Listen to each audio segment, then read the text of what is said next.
বাজারে দু রকমের কুমড়ো পাওয়া যায়, একটা মিষ্টি কুমড়ো আর অন্যটা হলো ছাঁচি কুমড়ো। আজকে আমি মিষ্টি কুমড়ো চিংড়ি মাছ দিয়ে একটা রেসিপি শেয়ার করব। কুমড়ো আর চিংড়ি মাছ এই দুইয়ের কম্বিনেশন কিন্তু জবরদস্ত। আর কুমড়ো দিয়ে চিংড়ি মাছ অনেক রকমভাবে কিন্তু আমরা রান্না করে থাকি। আর মিষ্টি কুমড়ো দিয়ে চিংড়ি মাছের মাখা তরকারি খেতে কিন্তু বেশ লাগে। আর যে কোনো খাবারের মধ্যে চিংড়ি পড়লেই কিন্তু তার স্বাদ দ্বিগুণ হয়ে যায়। নমস্কার বন্ধুরা, স্বপ্নার কিচেনে আপনাদের সবাইকে স্বাগত জানাই। আমার আজকের রেসিপি চিংড়ি মাছ দিয়ে কুমড়োর মাখা তরকারি বা ভাজি, যা গরম ভাতের সাথে খেতে কিন্তু অসাধারণ লাগে। যদি রেসিপিটা আপনাদের ভালো লেগে থাকে অবশ্যই ভিডিওটাকে একটা লাইক ও শেয়ার করে দেবেন। তাহলে দেখে নেওয়া যাক আমি কিভাবে খুব সহজে আজকে চিংড়ি মাছ দিয়ে কুমড়োর রেসিপিটা বানাই।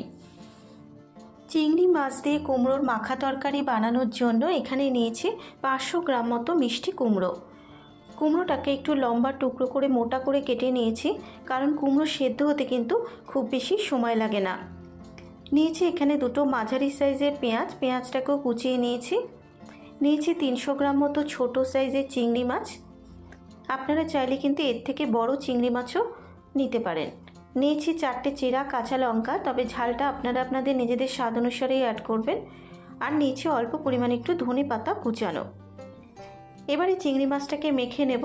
চিংড়ি মাছের উপরে দিয়ে দেবো স্বাদ মতো নুন আর অল্প পরিমাণে একটু হলুদ গুঁড়ো। নুন আর হলুদ গুঁড়ো দেবার পর এবার চিংড়ি মাছটাকে খুব ভালো মতো করে মেখে নেব। চিংড়ি মাছটা নুন হলুদ দিয়ে মেখে নেবার পর এভাবে 10 মিনিট মতো রেখে দেব। 10 মিনিট পর এবার চিংড়ি মাছ ভাজার জন্য কড়াইতে দিয়ে দেবো বেশ কিছুটা পরিমাণে সর্ষের তেল। তেলটা যখন গরম হয়ে যাবে তেলের মধ্যে নুন হলুদ মাখানো চিংড়ি মাছগুলোকে ছেড়ে দেব। এবারে গ্যাসের ফ্লেমটাকে মিডিয়ামে রেখে ক্রমাগত নেড়ে চেড়ে চিংড়ি মাছটাকে কিন্তু হালকা করে ভেজে নেব। চিংড়ি মাছটাকে কিন্তু বেশি ভাজবো না, কারণ চিংড়ি মাছ যদি বেশি ভাজা হয় তাহলে কিন্তু চিংড়ি মাছটা শক্ত হয়ে যাবে। তাই চিংড়ি মাছটাকে আমি হালকা করেই ভেজে নেব।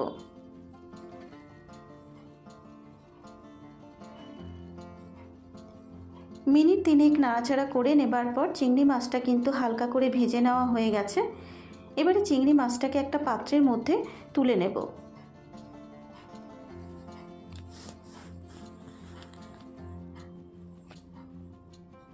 চিংড়ি মাছ ভেজে তুলে নেবার পর ওই তেলের মধ্যে দিয়ে দিলাম একটা শুকনো লঙ্কা ফাটিয়ে আর হাফ চা চামচ কালো জিরে ফোড়ন দিয়ে দিলাম।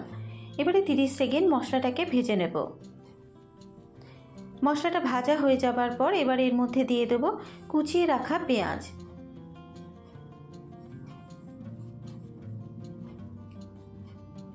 এবারে গ্যাসের ফ্লেমটাকে মিডিয়ামে রেখে পেঁয়াজটাকে লাল করে ভেজে নেব।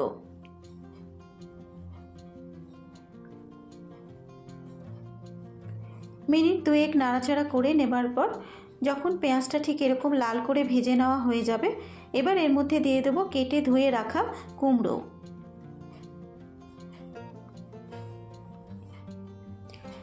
কুমড়োটা দেবার পর এবার 2 মিনিট মতো কুমড়োটাকে ভেজে নেব।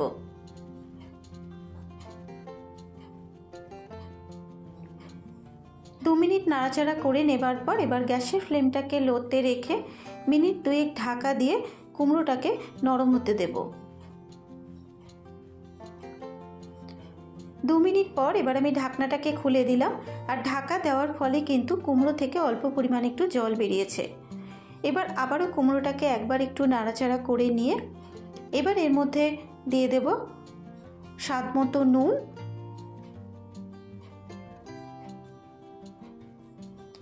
আর দিয়ে দেবো অল্প পরিমাণে একটু হলুদ গুঁড়ো।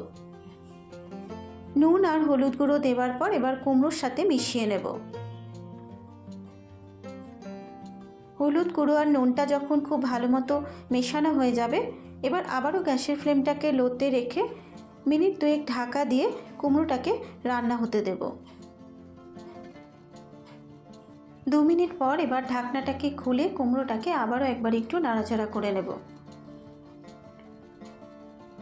নাড়াচাড়া করে নেবার পর এবার এর মধ্যে দিয়ে দেবো ভেজে রাখা চিংড়ি মাছ আর দিয়ে দেবো চেরা কাঁচা লঙ্কা। চিংড়ি মাছ ও কাঁচা লঙ্কাটা দেবার পর কুমড়োর সাথে মিশিয়ে নেব।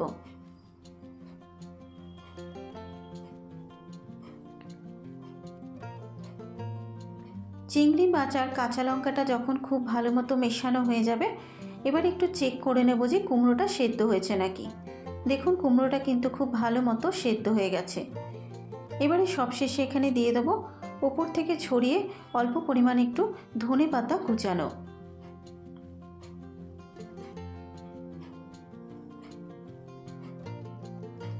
ধনেপাতা কুচানো দেবার পর এবার আবারও খুব ভালো মতো করে মিশিয়ে নেব।